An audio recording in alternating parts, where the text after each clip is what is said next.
इसके बाद इंग्लिश नहीं आती, कह नहीं पाओगे। जी हाँ गाइस, आज के इस वीडियो को अगर आप पूरा अटेंड कर लेते हो तो कभी नहीं कह पाओगे कि इंग्लिश समझ नहीं आती है, क्योंकि आज के इस वीडियो में मैं आपको कुछ ऐसे वर्ड्स बताने वाली हूँ जिनकी हेल्प लेकर आप ये पता कर पाओगे कि आप जो इंग्लिश बोलते हो उनमें करेक्ट वर्ड का यूज करते हो या नहीं। क्योंकि कई बार ऐसा होता है ना कि हम गलत वर्ड का यूज कर देते हैं, जिससे हमें सामने वाले के सामने हमारी बेइज्जती हो जाती है। अब देखिए, कहीं पर आपको यूज करना चाहिए क्राई, लेकिन आप यूज कर दोगे विप, तो आपका जो सेंटेंस है वो गलत हो ही जाएगा, है ना। तो आज के इस वीडियो में स्क्रीन पे आपको जितने भी वर्ड दिख रहे हैं, देखिए डिफरेंस है। ये रोना रोना, खरीदना खरीदना, खाना खाना, डूबना डूबना, पढ़ना पढ़ना, तलाशना तलाशना, इन सब के डिफरेंस को बताऊंगी कि कहाँ पर किस वर्ड का यूज करना। तो चलिए वीडियो को स्टार्ट करते हैं। तो फर्स्ट वर्ड है हमारी, यहाँ पहले मैं इरेज कर लेती हूँ ताकि हम लोग बिल्कुल क्लीन तरीके से पढ़ाई कर पाए। देखिए, सबसे पहले हमारा जो वर्ड है वो है क्राई। क्राई का मतलब क्या होता है? रोना। और वीप, वीप का मतलब क्या होता है? रोना। तो किसका यूज कहाँ करें? तो गाइस एकदम ध्यान से, जब आप बहुत बार देखोगे एक छोटे बच्चों का रोना होता है, एक बड़ों का रोना होता है। छोटे बच्चे कैसे रोते हैं? जैसे आपको कोई चीज चाहिए, मान लो आपके जो बच्चे हैं छोटे हैं, उन्हें कोई सामान खरीदना है, उन्हें कुछ चीज चाहिए, दुकाने गए, कहीं भी गए, उनको कोई सामान होता है तो आप नहीं दिलाते हो तो चिल्ला चिल्ला के रोने लगते हैं, है ना। मतलब पूरे चिल्ला चिल्लाकर अगर आप रोते हो तो उस सेंस में आपको क्राई का यूज करना है। और एक होता है बड़ों का रोना, यानी कि आंसू भरपूर निकल रहा लेकिन मन ही मन रो रहे हो। आंसू तो निकल रहा लेकिन चिल्ला नहीं रहे हो, तो यूज करोगे वीप का। ठीक है, एग्जाम्पल देखिए।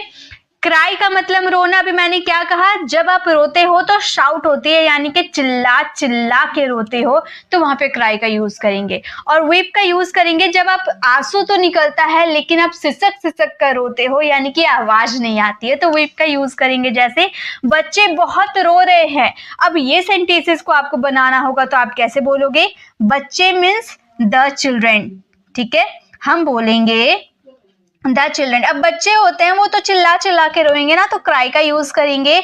The children are crying, verb में ING, a lot. The children are crying a lot, यानी कि बच्चे बहुत रो रहे हैं, तो बच्चे चिल्ला चिल्ला के रो रहे हैं, दैट्स वाई हमने वहां पर क्राई का यूज किया। नेक्स्ट है रिया रो रही है। मान लो रिया एक बड़ी लड़की है, वो रो तो रही है, आंसू तो निकल रहा लेकिन सिसक सिसक के रो रही है, चिल्ला चिल्ला के नहीं, तो क्या यूज करेंगे? वीप का यूज करेंगे। तो हम बोलेंगे Riya is weeping, Riya is weeping. तो अब आपको ये चीज क्लियर हो गया कि कहाँ पे क्राई का यूज करना है, कहाँ पे वीप का यूज करना है। तो अब आप अपने सेंटेंसेस में सही वर्ड का यूज करना, ताकि आपकी इंप्रेशन जो है हाई है और हाई रहे। और अगर आपके सामने कोई गलत वर्ड का यूज करता है ना, तो उसके वर्ड का सही सुधार भी सकते हो। ठीक है, अब नेक्स्ट एक सेंटेंस आप लोगों के होमवर्क के लिए है। पता नहीं क्यों मम्मी रो रही है। अब मम्मी चिल्ला के रो रही है या मनी मन सिसक सिसक के रो रही है, इसका आंसर आप दीजिएगा कमेंट में। मुझे आपके आंसर का इंतजार रहेगा।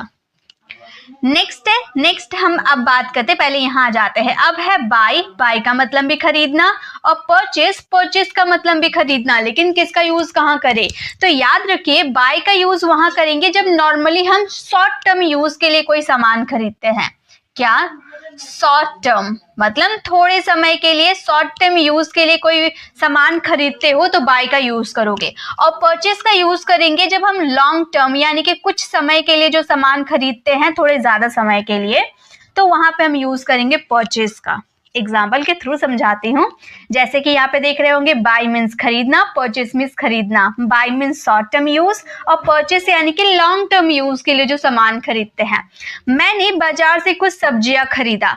अब आप जो सब्जी खरीदते हो, क्या आप एकदम लंबे 1-2 साल के लिए खरीदते हो सब्जी? नहीं, शॉर्ट टर्म यूज के लिए कुछ दिनों के लिए, 2-3 दिन, 4-5 दिन, ज्यादा से ज्यादा 1 वीक, अगर फ्रीज में रखे तो 1 वीक। तो ये एक शॉर्ट टर्म यूज हो गया। शॉर्ट टर्म यूज के लिए कोई सामान खरीदोगे तो बाय का यूज करेंगे। हम ये सेंटेंस को बोलेंगे आई बॉट। बाय का सेकेंड फॉर्म, ये सब जो मैं करवा रही हूँ ना, ये वर्ब है, ठीक है, जो अपने टेंस के अकॉर्डिंग चेंज हो जाएंगे। तो बाय का सेकेंड फॉर्म बॉट हमने यूज किया। I bought some vegetables. I bought some vegetables, यानी कि मैंने कुछ सब्जियां खरीदा फ्रॉम द मार्केट, मार्केट से। तो याद क्या रखने? Short term use means by, जब आप थोड़े समय के लिए कुछ खरीदते हो। नेक्स्ट है मैं एक कार खरीदूंगा। अब क्या आप आज कार खरीदे कल बेच दोगे या फिर 2-3 दिन बाद बेच दोगे? नहीं ना, कार खरीदते हैं तो लॉन्ग टर्म यूज के लिए खरीदते हैं, यानी कि 1 ईयर, 2 ईयर, 5 ईयर्स, 10 ईयर्स तक चलाना होता है हमें, है ना। तो ये लॉन्ग टर्म यूज के लिए खरीदते हैं, तो हम यहाँ पर क्या यूज करेंगे? परचेज का। हम बोलेंगे आई विल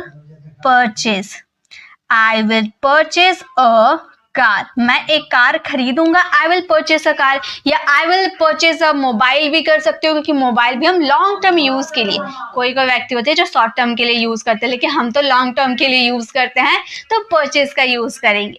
ठीक है, तो याद रखना है, शॉर्ट टर्म यूज के लिए हम बाय का यूज करेंगे, लॉन्ग टर्म यूज के लिए परचेज का। उसने एक नया फोन खरीदा, इसका आंसर आप दीजिएगा कमेंट में। चलिए आगे देखते हैं नेक्स्ट क्या है। अब देखिए नेक्स्ट है फूड, मील। इसमें ध्यान दीजिएगा क्योंकि ये बहुत ज्यादा कंफ्यूज करते हैं। फूड का मतलब भी होता है खाना, मील का मतलब भी होता है खाना, लेकिन किसका यूज कहाँ करें?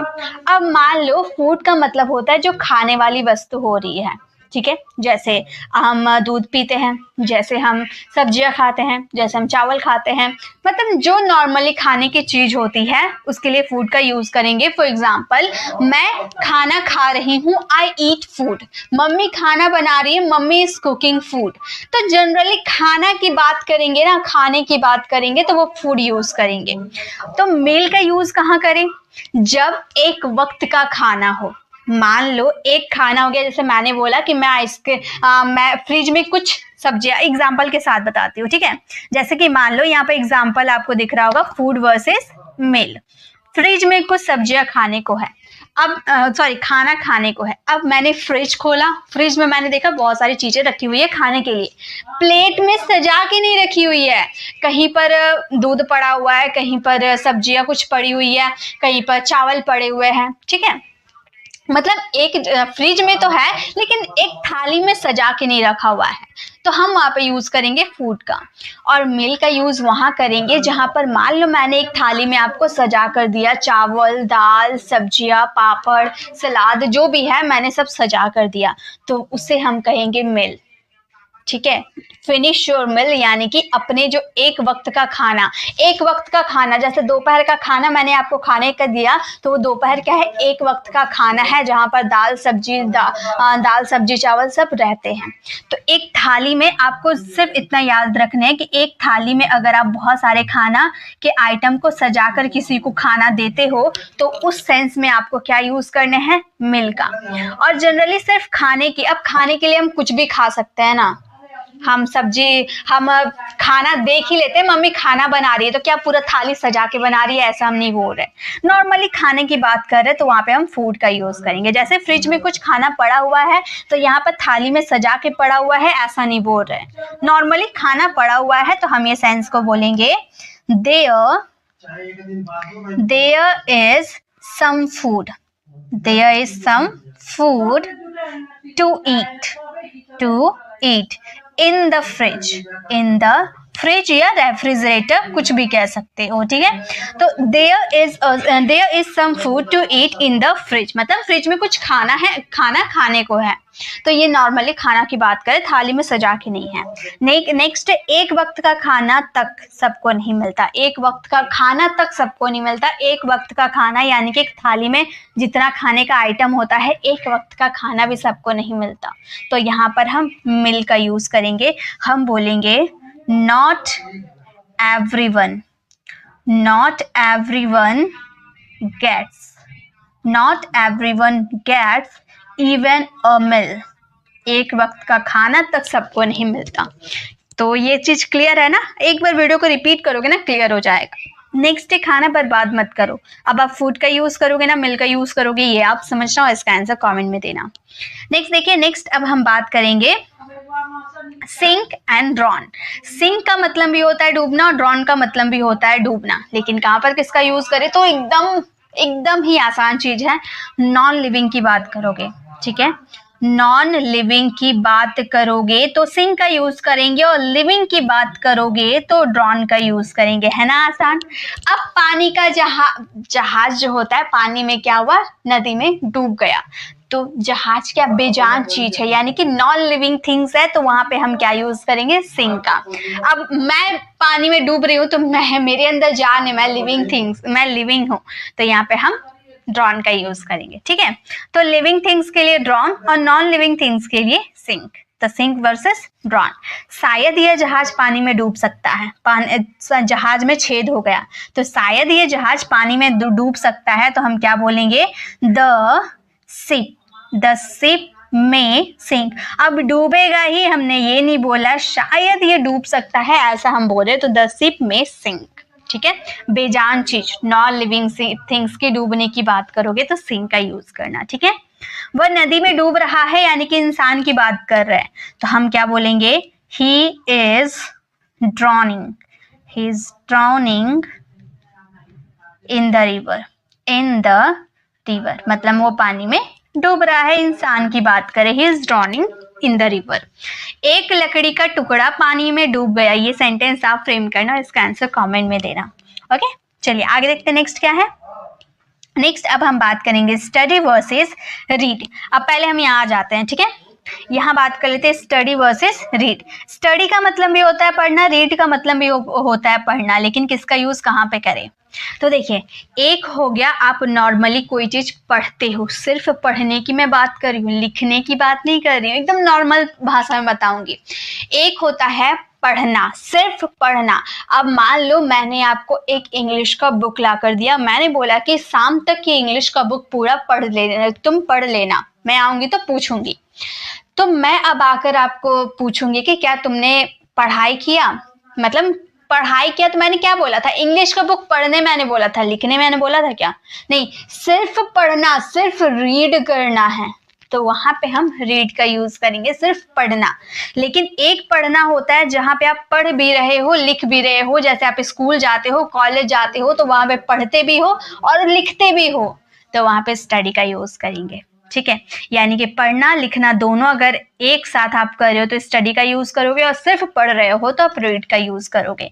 वह कॉलेज में पढ़ाई करता है, तो कॉलेज में आप जाओगे सिर्फ क्या रीड करने के लिए, नहीं, लिखोगे और पढ़ोगे दोनों, तो हम यहाँ पे स्टडी का यूज करेंगे, हम बोलेंगे ही स्टडीज, वर्ब का fifth form, in college, he studies in college, वह कॉलेज में पढ़ता है, पढ़ाई करता है। मैं अंग्रेजी पढ़ रही हूँ, यानी कि मैं सिर्फ पढ़ रही हूँ, तो मैं क्या बोलूंगी, मैं बोलूंगी I am reading English, I am reading English, मैं इंग्लिश पढ़ रही हूँ, आई एम रीडिंग इंग्लिश।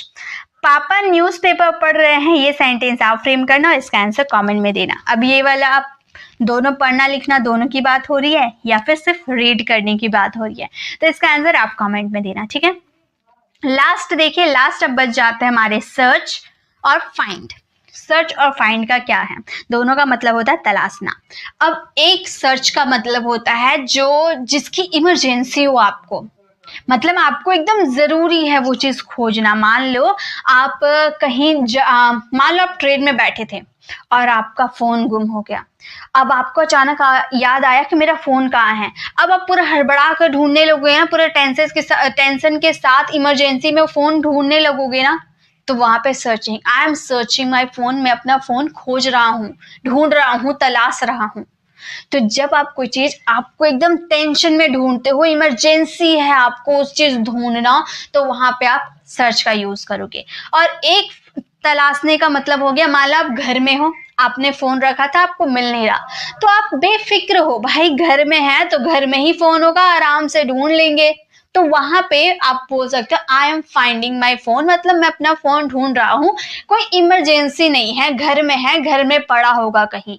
तो जब आप इमरजेंसी के साथ कोई चीज ढूंढते हो तो सर्च, और बेफिक्र होकर आप ढूंढते हो, बस ढूंढ रहे हो, उतना कोई इमरजेंसी नहीं है, तो फाइंड। जैसे हमारा फोर्थ सेंटेंस है, वे दोनों अभी लड़ रहे हैं, तो यहाँ पर वे दोनों अभी लड़ रहे हैं, मान लो कोई बच्चे हैं जो हाथ पैर चलाकर खून बहाकर एकदम लड़ रहे हैं, तो वहाँ पे हम क्या यूज़ करें, फाइट यूज़ करें ना क्वारल का यूज़ करें। ऑब्वियसली हम फाइट का यूज़ करेंगे, क्योंकि हाथ पैर का यूज़ करके अगर हम लड़ाई करते हैं तो वहाँ पर फाइट का यूज़ होता है। तो हम बोलेंगे वे दोनों अभी लड़ रहे हैं, हम बोलेंगे दे बोथ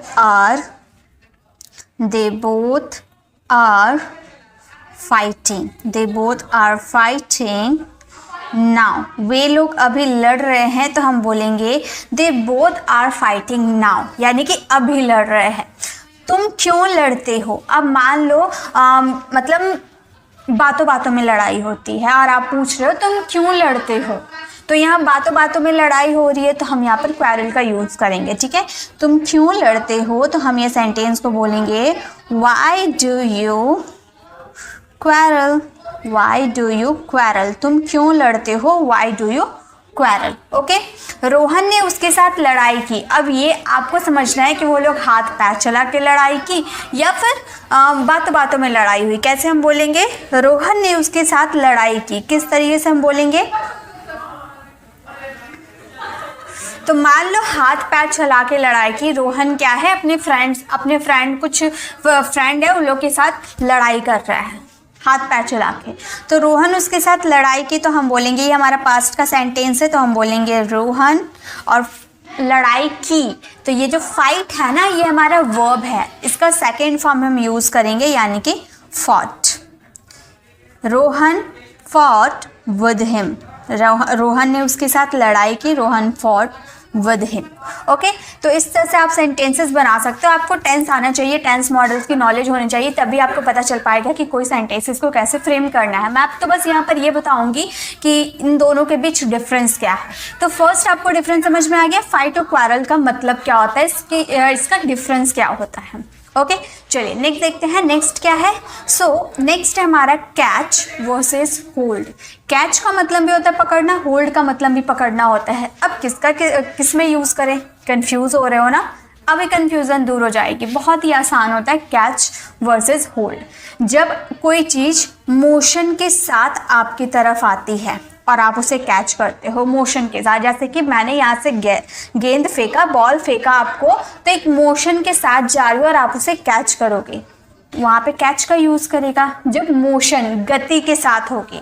और होल्ड का यूज़ जैसे कि मेरे हाथ ऐसे हैं और आप मेरे हाथ पकड़ोगे, तो मेरे हाथ थोड़ी ना मोशन में है, नॉर्मली आप पकड़ रहे हो, या फिर मेरे हाथों में किताबें हैं, मैं आपको वो किताब आप मेरे हाथों से वो किताब पकड़ रहे हो, तो यहाँ पर मोशन नहीं हो रहा। तो मोशन नहीं होगा तो होल्ड का यूज़ करेंगे, और मोशन होगा तो वहाँ पे आप कैच का यूज़ करोगे, ठीक है। अब मान लो गेंद मैंने ऐसे करके मेरे हाथ में था, मैंने बोला कि लो गेंद ले लो, मैंने नॉर्मली आपको गेंद दे दिया, मोशन नहीं हो रहा, गति नहीं हो रहा, तो वहाँ पे होल्ड का यूज़ करेंगे। ओके, जैसे मैंने ट्रेन पकड़ लिया, तो ट्रेन मोशन में था, गति में था, और आप जल्दी से उसे पकड़ लिए, यानी कि चढ़ गए। यहाँ पर ट्रेन पकड़ने की बात नहीं हो रही है, ट्रेन चढ़ने की बात हो रही है, ठीक है। तो मैंने ट्रेन पकड़ लिया, हम बोलेंगे आई कैच आई। अच्छा, ये अगर पास्ट का सेंटेंस आप देखने जाओ तो कॉट का यूज़ करोगे, आई caught the train, I caught the train, मैंने ट्रेन पकड़ लिया, आई कॉट द ट्रेन।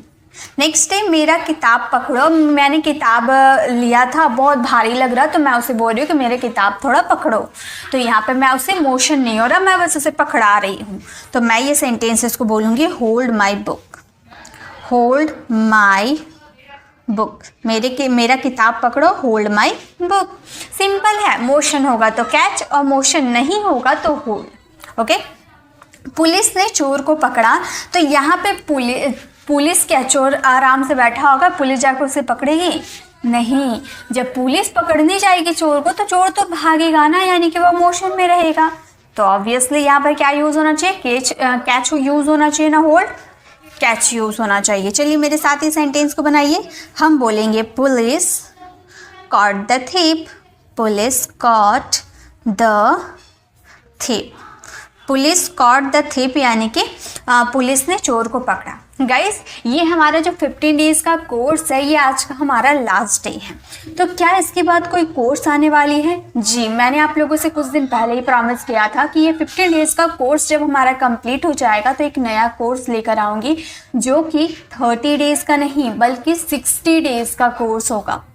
ठीक है। यहाँ पे मैं 60 ग्रामर रूल्स नहीं बताऊंगी, 60 डेज का ही कोर्स होगा और हर डेज में आपको अलग अलग टॉपिक करवाया जाएगा। और बिलीव मी गाइस, ऐसा कुछ सेंटेंसेस मैं लिखा नहीं लाऊंगी जिसे आपको सिर्फ ट्रांसलेट करना होगा, बल्कि मैं आपको कॉन्सेप्ट समझाऊंगी और उसी वक्त आपको मेरे साथ प्रैक्टिस करते हुए चलना होगा, ठीक है। और इसकी PDF जो मैं कुछ दिनों से नहीं अपलोड करी थी, मैंने सारी PDF अपलोड कर रखी हूँ, तो आप सारे देख सकते हो। Day 1 से Day 15 तक आपको सभी PDF मेरी टेलीग्राम चैनल पर मिल जाएगी और जो भी वीडियो सेक्शन के उसके भी PDF आपको मेरी टेलीग्राम चैनल पर मिल जाएगी। तो अगर आपने मेरी टेलीग्राम चैनल को ज्वाइन नहीं किया तो उसे ज्वाइन कर लीजिएगा।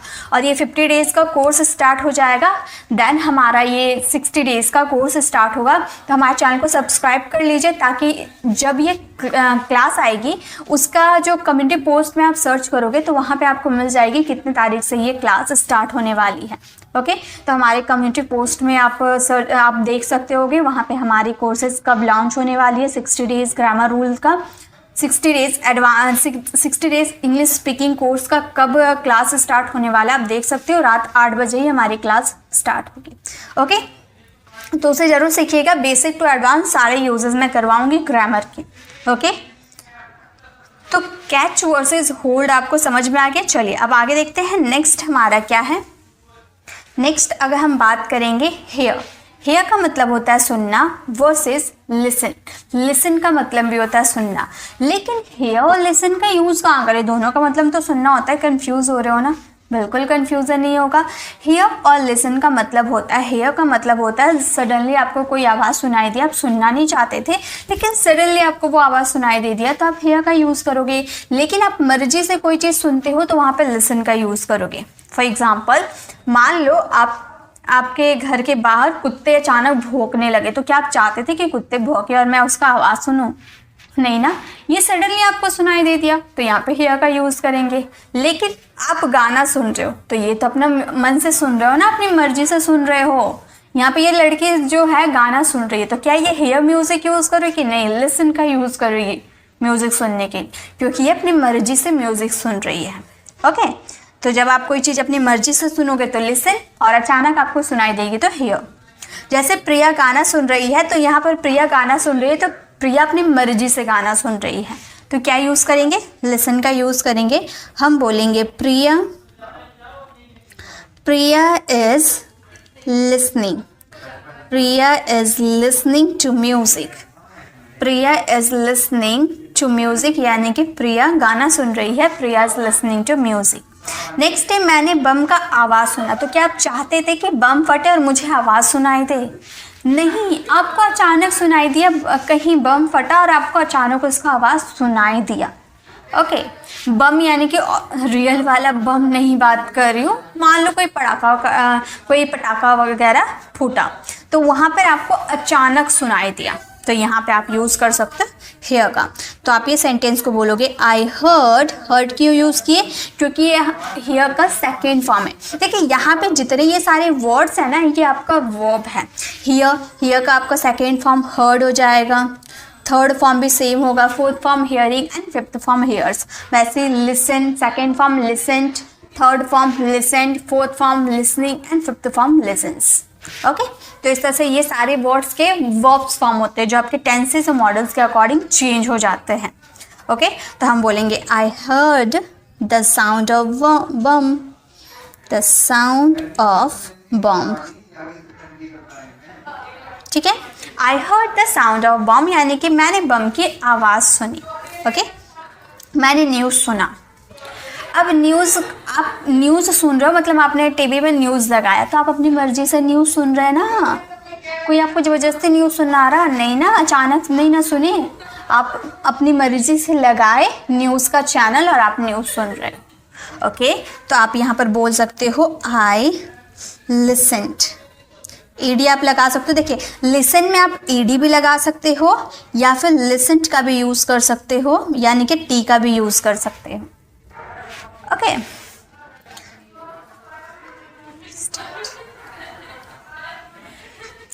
आई लिसन्ड न्यूज़, मैंने न्यूज़ सुना, आई लिसन्ड न्यूज़। ओके, तो इस तरह से आप सेंटेंस बना सकते हो। और अगर अचानक आप कोई न्यूज़ सुनते हो तो यहाँ पर लिसन की जगह आप हर्ड का यूज़ कर सकते हो। I heard news. ओके, मैंने न्यूज़ सुना। तो इस तरह से आप हियर वर्सेस लिसन का यूज़ कर सकते हो अपने डेली कॉन्वर्सेशन में। नेक्स्ट देखिए, नेक्स्ट हमारा क्या है, लुक वर्सेस सी। लुक का मतलब भी देखना और सी का मतलब भी देखना, लेकिन कहाँ पे किसका यूज़ करें। बहुत ज़्यादा सी का यूज़ होता है, लुक का यूज़ बहुत कम होता है। क्यों होता है? क्योंकि सी का यूज़ हम नॉर्मली तौर पे करते हैं जब हम कोई चीज़ देखते हैं, तब नॉर्मली तौर पे वहाँ पे सी का यूज़ करते हैं। लेकिन हम जब किसी चीज़ को लगातार एक टक देखते हैं, यानी कि सीधी सी बात हो गई, घूरते हैं, ओके, तो वहाँ पे लुक का यूज़ करेंगे। यानी कि कोई चीज़ आप ध्यान से देख रहे हो उसे, तो लुक का यूज़ करो। और नॉर्मली तौर पे आप कोई चीज़ देखते हो तो वहाँ पे सी का यूज़ करो। और जब कोई चीज़ मोशन में रहती है और आप उसे देखते हो तो वहाँ पे यूज़ करते हो वॉच का। जैसे आप मूवी देखते हो तो मूवी के अंदर जो पिक्चर होती है वो मोशन में रहती है, तो वहाँ पे हम वॉच का यूज़ करते हैं। ओके, जैसे मैंने आपको वहाँ देखा, तो नॉर्मली आप वहाँ गए थे तो मैंने आपको वहाँ देखा, तो आप वहाँ पे यूज़ कर सकते हो सी का। तो आप बोलोगे मैंने आपको देखा, आप बोलोगे I saw you there. I saw you there, मैंने आपको वहाँ देखा, आई सॉ यू देयर। वह रिया को देख रहा है, यानी कि घूरे जा रहा है। अब इसे देखिए, ये लगा के पूरा घूरे जा रहा है, ठीक है, यानी कि देखा यानी कि वो घूर रहा है, यानी कि लुक का यूज़ करेंगे। हम बोल सकते हैं he is looking at Riya, he is looking at Riya, he is looking at Riya, वह रिया को देख रहा है, ठीक है, यानी कि घूर रहा है, सीधी सी बात, लगातार एक टक देखे जा रहा है। नेक्स्ट है, मैंने बाजार में अपने शिक्षक को देखा। तो क्या आप घूर रहे थे अपने शिक्षक को? नहीं, नॉर्मली तौर पे आप भी गए थे, टीचर भी गई थी, आपने उसे देखा। ओके, तो आप यहाँ पर क्या यूज़ करोगे? आप यहाँ पे सी का यूज़ कर सकते हो। आप बोल सकते हो I saw my teacher, I saw my teacher in the market. In the market मतलब मैंने मार्केट में अपने शिक्षक को देखा, तो आप बोल सकते हो I saw my teacher in the market. Okay, तो जब कोई चीज़ आप घूर कर देखोगे, एक टक देखोगे, तो लुक का यूज़ करना। नॉर्मली तौर पे कोई चीज़ देखते हो तो वहाँ पे सी का यूज़ करना। ओके,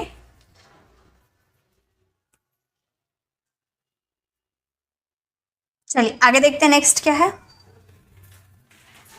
नेक्स्ट है हमारा कैरी वर्सेस टेक। कैरी का मतलब होता है ले जाना, टेक का मतलब भी होता है ले जाना, लेकिन किसका यूज़ कहाँ पे करें?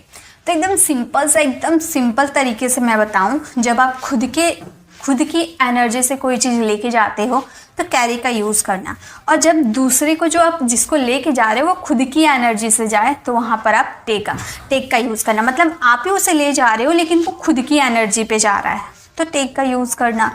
एग्जाम्पल के थ्रू मैं समझाती हूँ। जैसे मैं अपना फ़ोन ले जाऊँगी, तो आप अपने साथ क्या लेके जा रहे हैं? अपने फ़ोन को लेके जा रहे हैं। तो क्या फ़ोन अपने एनर्जी पे चल रहा है? अपनी एनर्जी पे जा रहा है? नहीं, आप उसे अपनी एनर्जी पे लेके जा रहे हैं, आप अपनी एनर्जी पे उसे ले जा रहे हैं, है ना। तो यहाँ पर कैरी का यूज़ करोगे। आप बोलोगे I will carry my phone, carry my phone, मैं अपना फ़ोन ले जाऊंगी। I will carry my phone, यानी कि आप जिसे अपने साथ लेके जा रहे हो आप अपनी एनर्जी पे उसे लेके जा रहे हो, ठीक है। और नेक्स्ट डे मैं तुम्हें अस्पताल ले जाऊंगी, यानी कि आप आगे मतलब मान लो आपके फ्रेंड का तबीयत ख़राब है, तो आप उसे बोल रहे हो कि मैं तुम्हें अस्पताल लेके जाऊंगी, तो आप उसे अस्पताल लेके तो जा रहे हैं लेकिन वो खुद की एनर्जी पे जा रहा है, ठीक है, वो खुद की एनर्जी पे जा रहा है, यानी कि दूसरे की एनर्जी पे आप उसे लेके जा रहे हो, तो आप वहाँ पे यूज़ करोगे टेक का। समझ में आ रही है ना बात? जब आप खुद की एनर्जी पे किसी को लेके जाओगे तो आप कैरी का यूज़ करोगे। जैसे आप बैग लेके जा रहे हो, आप फ़ोन लेके जा रहे हो या कुछ भी लेके जा रहे हो तो कैरी। लेकिन जब आप उस जिसको लेके जा रहे हो वो अपनी खुद की एनर्जी पे जा रहा है, अब इंसान जाएगा तो वो तो खुद की एनर्जी पे जाएगा ना, तो टेक का यूज़ करोगे। जैसे पापा प्रॉमिस किए, ठीक है, तो मैं आप लोगों को पिकनिक पे लेके जाऊँगा, तो पापा हमें पिकनिक पे लेके जाएंगे तो हम तो खुद की एनर्जी पे जाएंगे ना। पापा हमें लेके जाएंगे घुमाने, लेकिन हम जाने का काम करेंगे तो हम खुद की एनर्जी पे जाएंगे, तो वहाँ पे टेक का यूज़ होगा, ठीक है। तो मैं तुम्हें अस्पताल ले जाऊंगी, तो मैं बोलूँगी I will take to you, I will take to the hospital, the hospital. I will take to the hospital यानी कि मैं तुम्हें अस्पताल लेके जाऊँ। Take you, okay. I will take you to the hospital यानी कि मैं तुम्हें अस्पताल ले जाऊँगी। वह किताब ले गया, तो वो किताब ले गया तो क्या किताब अपनी खुद की एनर्जी पे गया? नहीं, आप उसे लेके गए, यानी कि यहाँ पे क्या यूज़ होगा? कैरी का यूज़ होगा। तो ये सेंटेंस आप फ्रेम करना, ओके। चलिए आगे देखते हैं नेक्स्ट क्या है। नेक्स्ट है टू वर्सेस इनफ। टू का मतलब होता है ज़रूरत से ज़्यादा और इनफ का मतलब होता है जितना ज़रूरत है। मान लो आप थके हुए हो, आप ऑफिस से घर आए, अब थके हुए हो, आप ज़रूरत से ज़्यादा यानी कि जितना थका होना चाहिए उससे भी ज़्यादा थके हुए हो, तो वहाँ टू का यूज़ करोगे। लेकिन मान लो आप ऑफिस से घर आए और आप थके हुए हो, जितना ज़रूरत है उतना ही थके, मतलब ज़्यादा नहीं थके, नॉर्मली तौर पे आप थके हुए, तो आप इनफ का यूज़ करना। अब भूख लगी है, ज़रूरत से ज़्यादा भूख लगी है, यानी कि आप वहाँ पे टू का यूज़ करोगे। अब भूख लगी है, जितना ज़रूरत है उतना ही भूख लगी है, यानी कि वहाँ पे आप इनफ का यूज़ करोगे, ओके। जैसे मैं बहुत ज़्यादा थका हुआ हूँ, मैं बहुत ज़्यादा थका हुआ हूँ यानी कि ज़रूरत से ज़्यादा थका हुआ हूँ, तो मैं बोलूँगी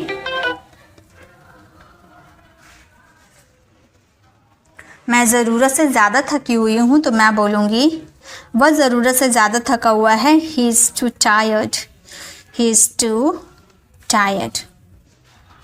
वह बहुत ज़्यादा थका हुआ है, ही इज़ टू टायर्ड।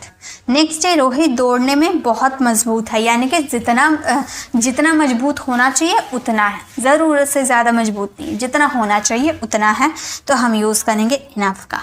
तो हमारा सेंटेंस हो जाएगा Rohit is strong, Rohit is strong enough to run, enough to run. Rohit is strong enough to run. Next है वो बहुत ईमानदार है, ये सेंटेंस आप फ्रेम करना। अब ज़रूरत से ज़्यादा ईमानदार है या जितनी ज़रूरत है उतना ही ईमानदार है, ये आप समझना और इसका आंसर कमेंट में देना, ओके। ओके चलिए आगे बढ़ते हैं। नेक्स्ट है फ्लोट वर्सेस स्विम। फ्लोट का मतलब भी होता है तैरना, स्विम का मतलब भी होता है तैरना, लेकिन बहुत सारे स्टूडेंट इसी में कंफ्यूज हो जाते हैं किसमें किसका यूज़ करें। देखिए, जो जन्मजात तैरना जानते हैं, ठीक है, जो जन्मजात तैरना जानते हैं वहाँ पे फ्लोट का यूज़ करेंगे, और जो सीखते हैं तैरना तो वहाँ पे स्विम का यूज़ करेंगे। मछली तैर रहा है तो क्या मछली को सिखाया गया है तैरना कि तुम इस तरीके से तैरना? नहीं, वो लोग जन्मजात तैरना जानती है, तो वहाँ पे हम फ्लोट का यूज़ करेंगे, स्विम का नहीं। हम ये नहीं बोल सकते हैं कि फिश इज स्विमिंग, नहीं, फिश इज फ्लोटिंग, क्योंकि वो जन्मजात तैरना जानते हैं। अब आपने इसे क्या सीखा है? तैरना का मतलब होता है स्विम, तो आप तो यही समझोगे ना कि तैरने की बात हो रही है यानी कि हम स्विम का यूज़ करें, लेकिन स्विम तो गलत हो जाएगा, आपको फ्लोट का यूज़ करना होगा। आप बोलोगे fish is floating, fish is floating यानी कि मछली तैर रही है, फिश इज फ्लोटिंग, ठीक है। तो यहाँ पे अगर कोई चीज़ जन्मजात तैरती है तो वहाँ पे आप यूज़ करोगे फ्लोट, और जिसे तैरना सीखते हैं, जैसे हम लोग तैर सकते हैं यानी कि हमने तैरना सीखा है ना। हम जन्मजात तैरना जानते हैं नहीं, हमने तैरना सीखा है, तो हम स्विम का यूज़ करेंगे। हम तैर सकते हैं, we can swim, we can swim, हम तैर सकते हैं। मान लो आप समोसा बना रहे थे, ठीक है, समोसा बना रहे थे तो तेल में जो आपने समोसा को डाला तो वो समोसा तेल में तैर रहे हैं, तो क्या आप बोल सकते हो कि समोसा इज तो क्या आप समोसा तेल में तैर रहा, तो क्या आप स्विम का यूज़ करोगे? नहीं, आप वहाँ पे फ्लोट का यूज़ करोगे, ओके। रवि तैरने की कोशिश कर रहा था, ये सेंटेंस आप फ्रेम कीजिएगा, यहाँ फ्लोट का यूज़ करना चाहिए ना स्विम का, ओके। चलिए आगे देखते हैं। नेक्स्ट है कीप वर्सेस पुट। कीप का मतलब भी रखना, पुट का मतलब भी रखना। एक सिंपल सी बात ये बता दूं कि पहला ये चीज़ याद रखिए, जब कोई चीज़ ऊपर से आप नीचे रखते हो, जैसे ग्लास टेबल पे रख दो, मान लो मैंने आपको जूस पीने के लिए दिया, आपने जूस पिया और मैंने बोला कि ग्लास को टेबल पे रख दो, यानी कि अभी वो आपके हाथ में है और आपने ऊपर से कोई चीज़ नीचे रख दी, तो सिंपली आप कीप का यूज़ करोगे, ओके। लेकिन मान लो बेड पर किताब पड़े हुए थे आपके, तो मैंने बोला कि किताब को टेबल पे रख दो, यानी कि एक सरफेस से उठाकर दूसरे सरफेस पे रख दो, तो पुट का यूज़ करेंगे। सिंपली ये बात रही कि ऊपर से नीचे कोई चीज़ रखोगे तो कीप, और एक जगह से उठाकर दूसरी जगह रखोगे तो पुट। एक चीज़ आपको ये समझ में आ गई। दूसरा, जब आप फिजिकली कोई काम करते हो, फिजिकली कोई काम करते हो यानी कि इधर से उधर, अब मान लो आपने फ़ोन ग्लास आपके हाथ में था और आपने टेबल पे रखा, तो वहाँ पे आप फिजिकली काम कर रहे हो, तो आप वहाँ पर कीप का यूज़ कर रहे हैं। या फिर किताब एक जगह से दूसरी जगह उठा के रख रहे हो, तो यहाँ पे फिजिकली काम हो रहा है, तो पुट का यूज़ करेंगे। यानी कि फिजिकली कोई काम होगा तो कीप और पुट दोनों का यूज़ कर सकते हैं। लेकिन जब हम बात करेंगे नॉन फिजिकली, तो वहाँ सिर्फ और सिर्फ कीप का यूज़ करना। जैसे कि आप बोलते हो ना संपर्क में रहना, ठीक है, संपर्क में रहना, यानी कि क्या फिजिकली कोई कार्य हो रही नहीं, नॉन फिजिकली है, तो हम क्या बोलते हैं, कीप इन टच, संपर्क में रहना। ओके। या फिर इस बात को अपने तक रखना, keep this matter to up. तो इस तरह से क्या होता है, मतलब ये जो होता है ना कि नॉन फिजिकली जो बात होती है ना, वो अपने मतलब नॉन फिजिकली की बात करोगे, नॉन फिजिकली तो वहाँ पे आप कीप का यूज़ करोगे, लेकिन फिजिकली बात करोगे तो वहाँ पर कीप और पुट दोनों का यूज़ कर सकते हो, ठीक है। जैसे ग्लास टेबल पे रख दो, यानी कि आपके हाथ में है, तो आप, मैंने बोला टेबल पे रख देने के लिए, तो मैं बोलूँगी keep the glass on the table, on the table, keep the glass on the table, यानी कि ग्लास टेबल पे रख दो, टेबल पर रख दो, मतलब किताब टेबल पे रख दो। मान लो बेड पे पड़ा हुआ था और आपने उठा, मैंने बोला कि किताब टेबल पे रख दो उठाकर, तो यहाँ पे हम पुट का यूज़ करेंगे। हम बोलेंगे put the book on the table, on the table, put the book on the table. Phone कुर्सी पे रख दो, ये सेंटेंस आप फ्रेम करना, इसका आंसर कमेंट में देना, ठीक है। एक और देखिए, नेक्स्ट है हमारा गो वर्सेस विजिट। गो का मतलब भी जाना, विजिट का मतलब भी जाना, ये बहुत ज़्यादा कॉमन है। गो का मतलब यानी कि नॉर्मली तौर पे आप बार बार जहाँ जाते हो वहाँ पे आप गो का यूज़ करना। जैसे आप स्कूल जाते हो, अपने फ्रेंड के घर जाते हो, यानी कि आप नॉर्मली तौर पे बार बार जाते रहते हो, तो वहाँ पे आप गो का यूज़ करोगे। और विजिट का यूज़ वहाँ करते हैं जहाँ आप कभी कभार जाते हो, जैसे ताजमहल देखने, लाल किला देखने। ये क्या आप रोज रोज देखने जाते हो? नहीं ना, कभी कभार आप देखने जाते हो, तो वहाँ विजिट का यूज़ करेंगे। जैसे रवि स्कूल जा रहा है, तो रवि नॉर्मली तौर पे रोज स्कूल जाता है, बार बार जाता है, तो गो का यूज़ करेंगे। हम बोलेंगे Ravi is going to school, going to school, Ravi is going to school, Ravi school जा रहा है, Ravi is going to school. हम लोग लाल किला जाएंगे, यानी कि कभी कभार जाते हैं, अभी प्लान बना है तो हम लाल किला जाएंगे, यानी कि लाल किला घूमने जाएंगे, है ना। तो हम बोलेंगे we will visit to the red fort, एक minute, to the red fort, यानी कि हम लाल किला घूमने जाएंगे, हम लाल किला जाएंगे, we will visit to the Lal किला।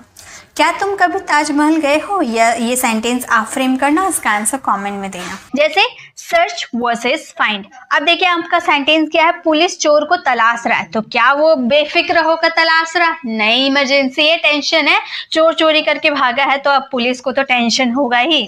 तो हम क्या यूज करेंगे, हम बोलेंगे police are searching for the thief,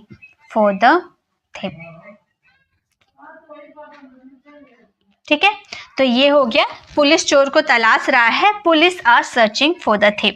next है, मैं, आप देखिए यहाँ इमरजेंसी था इसलिए सर्च का यूज किए। मैं अपना फोन तलाश रहा हूँ, तो घर में हूँ मैं, मेरा फोन है यहीं पड़ा होगा कहीं, मैं तलाश रहा हूँ, तो मैं यहाँ पर क्या यूज करूंगी, I am finding my phone, I am finding my phone, मैं अपना फोन तलाश रहा हूं।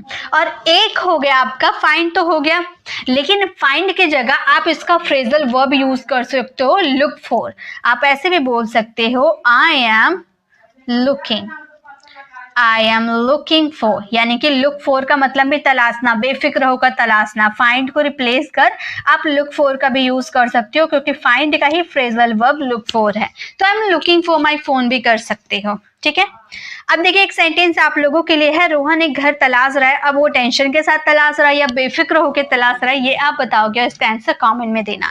तो ये थी हमारी कुछ वर्ड्स, 6 ऐसे वर्ड्स थे जहां पे हमें बहुत कंफ्यूजन होती है। अब आप लोगों को अगर ये वीडियो जरा सा भी इंफॉर्मेटिव लगी, आप लोगों को लगा कि हाँ ऐसे वर्ड्स हमें जानने चाहिए, तो मुझे कमेंट में जरूर बताना। ऐसे बहुत सारे वर्ड्स होते हैं जहाँ पे कंफ्यूजन हमें हमेशा रहती है। तो अगर आपको सीखना है, ऐसे ही बहुत सारे वर्ड्स की कलेक्शन चाहिए, तो मुझे कमेंट में जरूर बताइएगा कि मैम इसकी सेकेंड पार्ट जल्दी लेकर आइए। तो मैं इसके सेकेंड पार्ट में और भी कई सारे ऐसे वर्ड्स लेकर आऊंगी जिससे आपकी इंग्लिश काफी एडवांस लेवल की हो जाए और आप कभी भी गलत वर्ड का यूज गलत जगह ना करें। तो अगर आपको ये वीडियो अच्छी लगी तो लाइक कीजिएगा, अपने फ्रेंड फैमिली को जरूर शेयर कीजिएगा, और अगर आप हमारे चैनल पर नए हैं और मेरे पढ़ाने का तरीका आपको पसंद आया तो हमारे चैनल को सब्सक्राइब कराने वाले बेल आइकन को जरूर प्रेस करें, ताकि रोज आने वाली वीडियोस की नोटिफिकेशन आपको समय पे मिल जाएगी।